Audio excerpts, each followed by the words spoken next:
travel and tourism contributes US dollars 20.8 million to the economies of COMESA member states, representing 42.5% of our total service exports, translating to 9% of our GDP and accounting for almost 10% of total employment. Even at this level of contribution, there remains huge untapped potential for tourism in our region, which demands an integrated approach. To exploit this potential, we must pay closer attention to existing tourism market opportunities, especially in terms of such niche tourism sectors as in agriculture, construction, education, fishing, manufacturing, sports, creative art, transport, utilities, and other services. I say this as somebody who has sampled some of the tourism opportunities in our continent. I think it was 2017, I came to see the mighty Zambezi, Livingstone. I stayed in Livingstone for a week, and I can confirm that Zambia is amazing. I was in Namibia to see the sand dunes in Namibia. I have been to Egypt to see the Great Pyramids. Africa is simply amazing. And we have huge tourism opportunities and potential. The only challenge is that it is segmented. We need to synergize our tourism product so that those who travel to our continent can sample our tourism products across national boundaries. And it begins with us as Africans putting our tourism destinations as number one. Before you imagine going to Dubai or going to somewhere in the US, please imagine going to somewhere in Africa. We have great tourism potential. Further, it is imperative for us to liberalize the service industry by pursuing accelerated conclusion of the Africa Continental Free Trade Area negotiations on trade in services. That is business, communication, financial, transport, energy, and tourism, in order to facilitate the growth of tourism and accelerate the expansion of the COMESA economy. I also believe that we can be much bolder and fully embrace the spirit of integration and the unity of our people and configure a regime of modular tourism packages, which entail complementary products in different countries designed to spread value throughout the region and offer an incomparable experience to all our visitors. This is exactly what I was saying. I thank the Secretariat for directing our attention to these important matters and facilitating a highly rewarding and long overdue conversation on the opportunities we can unlock through joint effort. More than ever, I am convinced that we have an unprecedented opportunity to transform COMESA one sector at a time and to lead our people to prosperity in a region defined by opportunity, by unity, and most importantly, by collaboration. The Africa Union Agenda 2063 and the United Nations Sustainable Development Goals, as well as COMESA's strategic objectives, have been incorporated into Kenya's National Transformation Agenda to empower us to pursue opportunities locally and further have a field coherently, consistently, efficiently, and effectively. We have also positioned Kenya and are championing for the radical repositioning of Africa as the clean, green, young continent of the future in order to exploit the opportunities arising from global transition to green industrialization and to transform the challenges posed by climate crisis into opportunities to lead the next industrial revolution from Africa. We are therefore deeply committed to COMESA's vision of prosperity through integration. Our theme for the 22nd COMESA Summit resonates very well with Kenya, especially our aspiration for radical national transformation. The promotion of green investment to power a zero-carbon global industrial order is a priority. Through robust policy, we have taken positive measures to construct an investment climate that attracts high-quality global capital to our economy and to promote a business environment that encourages value addition and secondary manufacturing. I therefore commend the Secretariat and the organizers for their work in arranging this summit and for identifying this theme to highlight important development agendas and to anchor our deliberations. The entire world, ladies and gentlemen, is saddled with enormous and intertwined economic, geopolitical, and climate crises, which have exerted enormous adverse impact on our continent and also our region. These evolving crises were catalyzed by the COVID-19 pandemic, with uniquely devastating consequences on our economies. Although we are now fully embarked on the path to normalcy, we have the singular opportunity to act collectively in crafting effective strategies for accelerating recovery and deepening resilience to anchor sustainable policies, mechanisms, and frameworks. Green investment is one area of unexplored opportunity to resolutely pursue socio-economic development, incorporating ecologically sound and environmentally responsible practices. Our progress in achieving sustainable development goals will increasingly depend on enhanced investment in infrastructure and assets that are necessary for rapid economic growth, but environmentally friendly and resilient to climate impacts.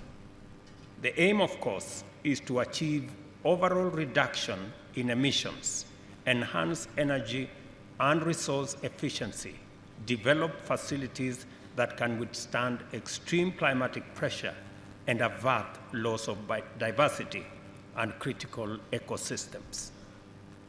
Kenya has made bold commitments to pursue green investment throughout the country and to incorporate ecologically sustainability into the implementation of every policy program and project.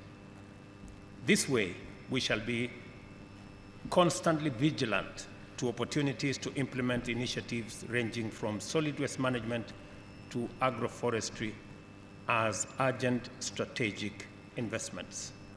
Regionally, several obstacles separate COMESA from its vision of prosperity through integration and industrialization. We have a few sectors where value addition is entrenched, and we need to expand the areas where we add value to our primary products. Additionally, weak regulatory frameworks, rampant non-tariff barriers, and weak technological capacity contribute to our underperformance in value addition and therefore in trade. Consequently, our economies remain vulnerable to global price volatility, affecting our primary product exports. In turn, this severely constricts our space to pursue the structural transformation of our economies and to achieve SDGs. To overcome this handicap, we have a historic opportunity to join forces in building the capacity of every player along the value chain, especially as regards ability to comply with competitive standards and to harmonize our standards and regulatory frameworks. In so doing, we will enhance the competitiveness of our products and enable them to penetrate regional and international markets. And COMESA should be able to provide the building blocks for us to ultimately build the Africa Continental Free Trade Area. Mr. President,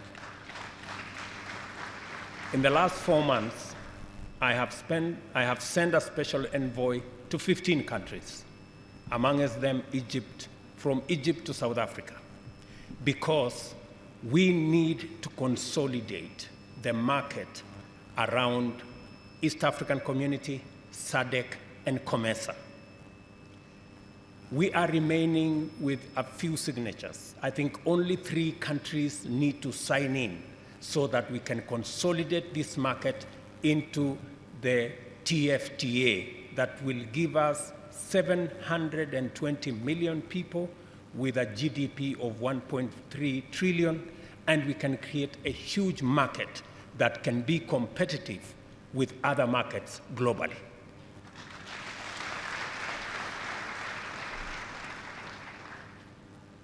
Your Excellencies, time is of the essence.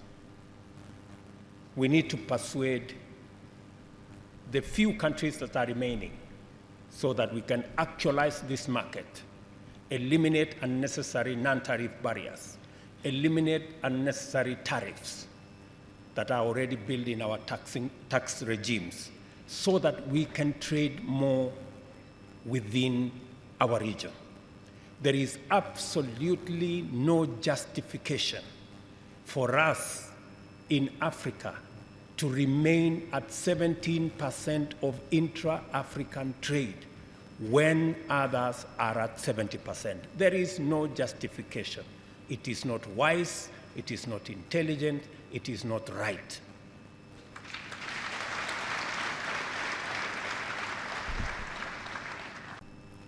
Our Energy Transport and Communications Infrastructure Development Program embraces ambitious green commitments and explicitly pursue ecologically responsive climate resilience and environmental sustainability as integral parameters of progress.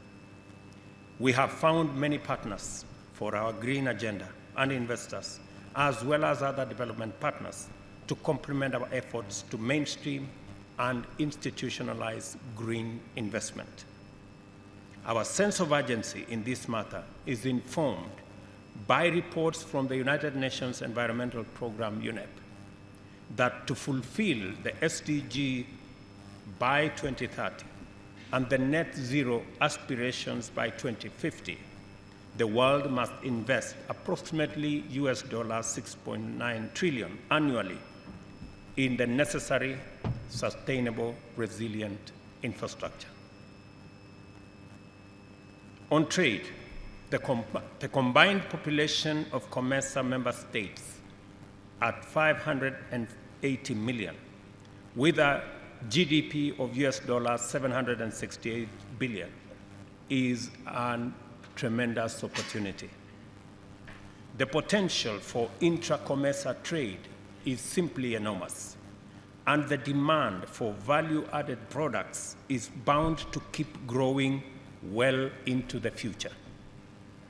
Value-adding offers higher returns, incentivizes industrialization, enhances productivity, deepens technological advancement, increases high-quality jobs, bolsters wealth creation, and promotes competitiveness. There is a very strong case for us in COMESA to shift away from primary production, especially of agricultural commodities, to industrial manufacturing across all sectors.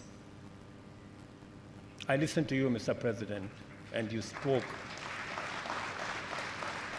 to this subject. We cannot continue as a continent to be a continent that exports primary products. Our contribution as a continent to international trade is only 3%, in a case where we contribute close to 18% of the world population at the moment.